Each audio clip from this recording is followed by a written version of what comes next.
OBFEP, ano 2019, questão 2, nível C, segunda fase.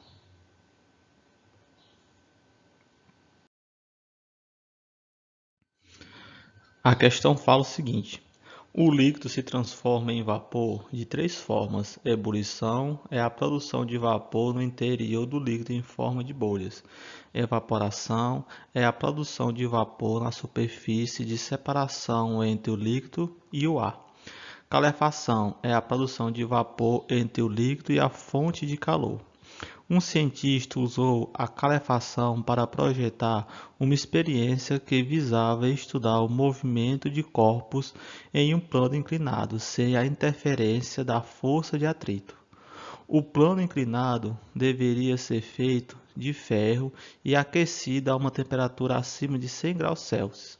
Uma torneira abandonaria regularmente 150 gotas de água por minuto, todos com 4 milímetros de diâmetro.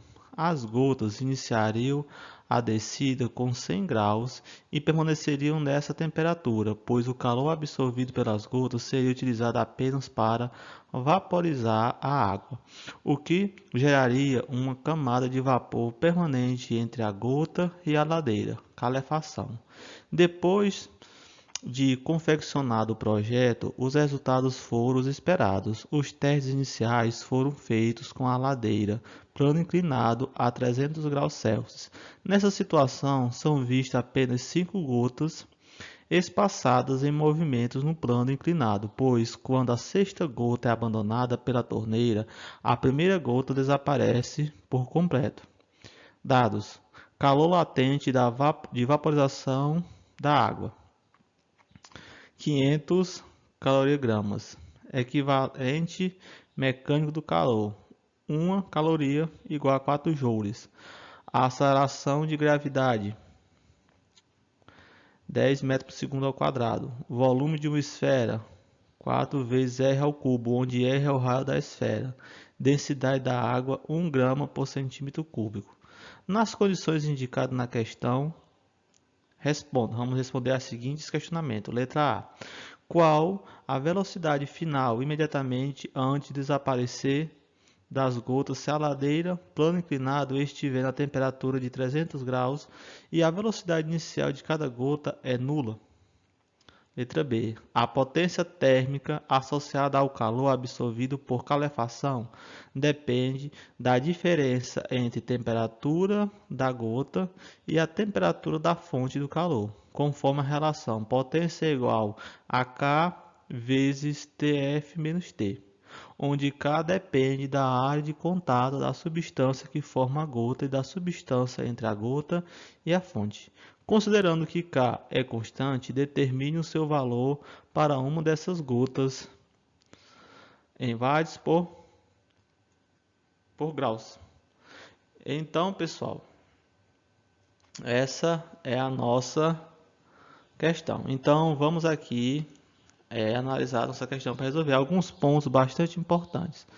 Ele vai nos dar aqui vários dados, né, para nos ajudar a resolver a questão: a densidade, o volume da esfera, a gravidade, que uma caloria é igual a 4 joules, o calor latente. Ele diz que a temperatura do plano 300 graus, a temperatura da gota 100 graus, que a torneira ela vai abandonaria 150 gotas por minuto e, importantíssimo aqui, sem a interferência da força de atrito aqui, pessoal, sem a interferência da força de atrito. Então, com esses dados, a gente pode estar resolvendo essa questão. Então, vamos o passo a passo da resolução da questão. Solução. É muito importante a gente observar o quê? Que a questão ela vai informar que a vazão é de 150 gotas por minuto. Então, a gente tem aqui outro dado importante, é que a primeira gota ela desaparece quando a sexta gota sai, ou seja, aqui a gente tem as gotas, 1, 2, 3, 4, 5, 6. Quando essa sexta gota aqui sai, podemos dizer que essa gota aqui ela vai sumir. Então, pessoal, para resolver essa questão, primeiro a gente deve descobrir o tempo que a gota leva para sumir, pois ela nos informa que quando a sexta gota sai, a primeira ela some. Então, como é que a gente vai descobrir esse tempo? Da seguinte forma, usando uma regra de 3 simples. E quais são os dados que a gente tem nessa regra de 3? Ora, o número de gotas são 150 gotas pelo tempo, em 60 segundos, ou seja, 1 minuto. 150 gotas para 60 segundos. E 6 gotas vai ser o quê? Para ter, eu não sei, que é o que eu quero descobrir. Então, vamos fazer a regra de 3. Então, 150 sobre 6 é igual a 60 sobre t. Vamos aqui isolar, fazer a nossa regra de 3. Fazendo aqui a nossa regra de 3, 150 vezes t e 6 vezes 60. Então, temos 150t igual a 160. Vamos aqui agora isolar o nosso t. Temos que o nosso t é igual a quê? A 160 dividido por 150.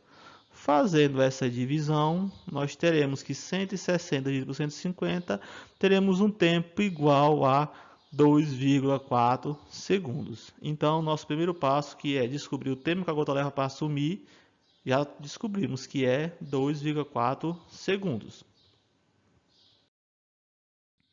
O nosso segundo passo é o que, pessoal? É estar analisando as forças que atuam sobre essa gota. É muito importante fazer essa análise.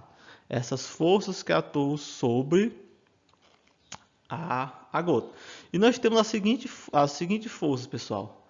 Temos a força normal, temos aqui a força peso, temos o nosso Px, que é a componente responsável pela descida da gota, o nosso Px, e temos o nosso Py.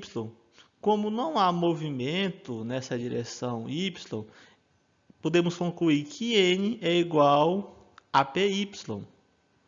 Ou seja, aqui elas são nulas, não vai nos importar. E não existe força de atrito como a questão nos dá. Outro dado importante saber é o seguinte, o nosso Px ele vai ser igual a quem? Ao seno de 30 graus.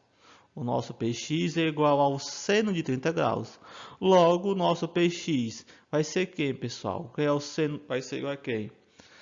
Quem é o seno de 30 graus? 1 sobre 2. E temos também a massa vezes a gravidade. Logo, quem é a minha gravidade? 10 metros por segundo ao quadrado. Esse aqui são dados bastante importantes para nós estarmos resolvendo essa questão, essa análise de força. Então, a gente pode estar usando aqui a segunda lei de Newton. Usando a segunda lei de Newton, temos o quê? Que a força resultante é igual a massa vezes a aceleração. Força resultante é igual a massa vezes a aceleração. Mas que é a nossa força resultante, pessoal? Nossa força resultante é o nosso Px. A nossa força resultante é o nosso Px. Por quê? Porque é a componente responsável pela descida da gota. Então, a nossa força resultante é o nosso Px vezes a massa, igual a massa vezes a aceleração.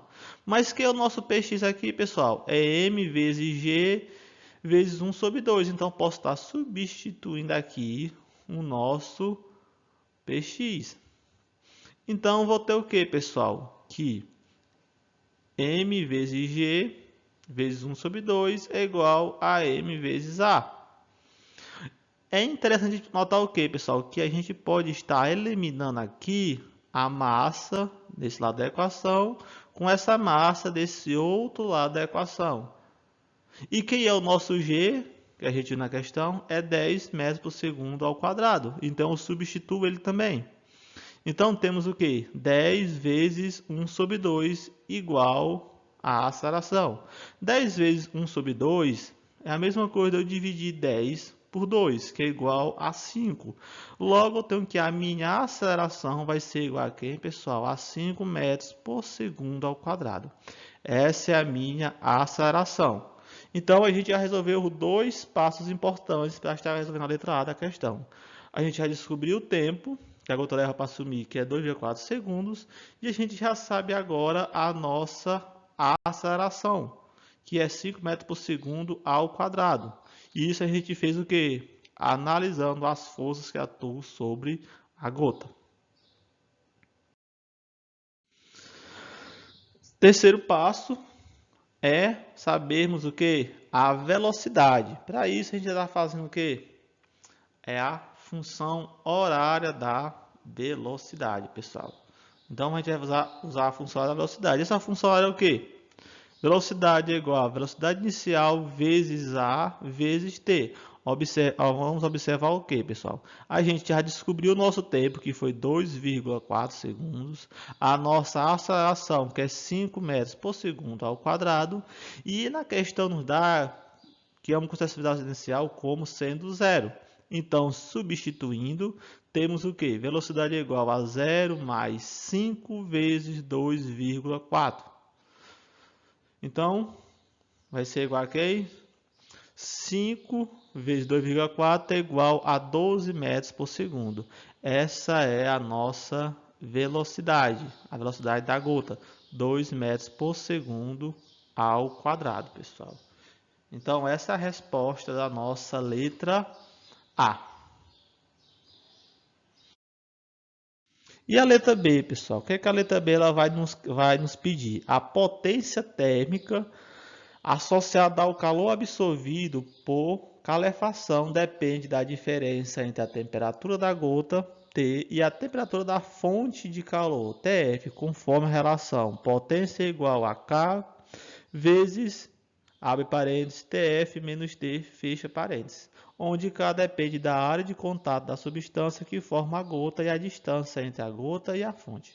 Considerando que K é constante, determine o seu valor para uma dessas gotas. Então, pessoal, vamos lá. Vamos analisar aqui essa questão. Temos aqui a potência. Essa potência está relacionada ao quê? Ao calor absorvido pela gota, ou seja, ao calor absorvido essa potência. Temos esse nosso TF, que é a temperatura da fonte, que a questão nos diz que é igual a 300 graus. E temos T, que é a temperatura da gota, que a questão também nos informa que é igual a 100 graus. Mas alguns dados são muito importantes. A nossa potência aqui, ela está relacionada ao quê? Ela está relacionada com a energia, ou seja, a energia dividida pelo tempo. E essa energia, o que seria essa energia? Ela é o próprio calor latente. Então, a nossa potência é o quê? É o nosso calor dividido pela variação do tempo. Então, vamos substituir todas as informações aqui na nossa fórmula inicial. Substituindo, temos o quê? O nosso calor dividido pelo tempo é igual a K vezes a parede 300 menos 100. Mas para a gente resolver essa questão, a gente precisa ainda de algumas informações. Precisamos saber o calor. Então, vamos, o primeiro passo, descobrir a questão relacionada ao calor. Então, precisamos descobrir o calor. E como é que a gente sabe o valor desse calor? Calor é igual a M vezes L. Quem é o L? O L a questão deu que é igual a 500. Mas qual é a massa, pessoal? A massa a gente não sabe. Então, para a gente descobrir o calor, a gente precisa estar descobrindo o valor da massa da gotinha. Então, a gente vai ter que estar, antes de descobrir o valor do calor, descobrir o valor da massa da gotinha. E como é que a gente vai fazer isso? Descobrir esse valor da massa? A partir de outros dados que a questão nos dá. Ela vai nos dizer o quê? Que a densidade é igual a quem? A 1 grama por centímetros cúbicos. A densidade é 1 grama por centímetros cúbicos. E o volume dessa gotinha é igual a quê? A 4R ao cubo. Volume é igual a quê? A 4R ao cubo. Então, quem é esse R, pessoal? Esse R é o nosso raio. Se a questão diz que ela tem diâmetro de 2 milímetros, logo o nosso raio vai ser o quê? 2 milímetros, pessoal. Então, o nosso raio vai ser 2 vezes 10 a menos 3. Só que a gente precisa transformar esse dado ele é muito importante, milímetros, se transformarmos em centímetro. Então, vai ser o raio 2 vezes 10 a menos 1, fecha parênteses, elevado a 3. Logo, o meu raio vai ser o quê? 2 vezes, abre parênteses, 2 vezes 10, fecha parênteses, elevado a menos 3. Feito essa transformação de milímetros por centímetro, vamos retornar aqui a nossa questão. Vamos substituir o valor de R do raio. Então, o volume é igual a 4 vezes a parênteses 2 vezes 10, fecha parênteses a menos 3. Fazendo a conta, vamos ter o quê?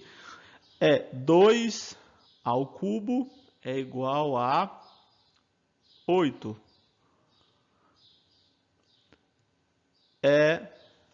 Temos aqui vezes 10 a menos 3. Então, o meu volume vai ser igual a quem? A 32 vezes 10 a menos 3. Certo? Então, pessoal, uma coisa interessante de saber. Como cada centímetro cúbico é igual a 1 grama, o que a gente tem? A gente tem que a massa da gotinha vai ser igual a quem? A 32 vezes 10 a menos 3 gramas. Ou então, podemos dizer que a massa vai ser igual a quem? A 0,032 gramas. Com esses dados, a gente já tem agora o valor da nossa massa, a gente pode retornar para descobrir o valor do calor. Então, retornando, podemos agora, quem é o nosso L? 500, essa questão não deu. Que é a nossa massa? 0,032, que a gente acabou de descobrir. Substituindo, temos o que? Calor é igual a 0,032 vezes 500. Fazendo a conta, temos que calor é igual a 16 calorias. Como eu sei, pessoal, que uma caloria é igual a 4 joules, logo 16 calorias é igual a 64 joules. Basta multiplicar 16 vezes 4. Então, nosso calor é 64 joules, pessoal. Agora, como a gente já sabe o nosso calor, a gente pode retornar à nossa equação original. Retornando à nossa solução, nós vamos ter o que, pessoal? A gente tem que calor dividido pela variação do tempo é igual a nossa constante vezes, abre parênteses, 300 menos 100, fecha parênteses. E agora nós podemos substituir os valores. Por quê? Quem é o nosso calor? 64. Quem é o nosso intervalo de tempo? 2,4. Igual a K, vezes a parede 300 menos 200. Então, pessoal, fazendo as contas, 64 dividido por 2,4 é igual a 26,7 aproximadamente, porque vai dar uma dízima periódica. 64 dividido por 2,4 vai dar 26,666, uma dízima periódica. Então, eu aproximei para 26,7. 300 menos 100 é igual a 200. 200 vezes K, ou K vezes 200, 200K. Então, temos o que? 26,7 igual a 200K. Agora, a gente vai estar isolando aqui o nosso K, a nossa constante. Isolando, temos que a nossa constante K é igual a quem, pessoal? 26,7 dividido por 200. Fazendo a divisão, nós vamos ter que a nossa constante vai ser aproximadamente 0,13. Então, pessoal, essa é a solução da letra B. E assim a gente finalizou mais essa questão. Abraço, pessoal.